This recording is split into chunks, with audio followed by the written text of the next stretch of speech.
বালির লোকেরা মঠের সঙ্গে গোড়ায় খুব শত্রুতা করেছিল। তারা দরখাস্ত করেছিল যে এটা মঠ নয়, বাসাবাড়ি, তাই ট্যাক্স মুকুব হতে পারে না। ও ব্যাপারে কোর্টে কেস হয়েছিল। বালির সমস্ত লোক মঠের বিরুদ্ধে।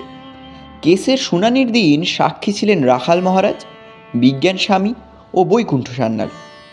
এ ঘটনা বিজ্ঞান স্বামী নিজে আমাকে বলেছেন।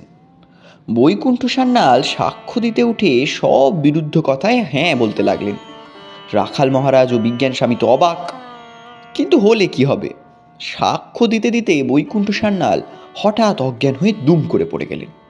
হঠাৎ এরকম অসুস্থ হয়ে যাওয়ার ফলে সান্যালের কথা অসুস্থ লোকের কথা বলে নথিভুক্ত করা হলো না। রাখাল মহারাজদের কথা রেকর্ড করা হলো এবং ডিস্ট্রিক্ট ম্যাজিস্ট্রেটকে ইন্সপেকশন করার আদেশ দেওয়া হলো।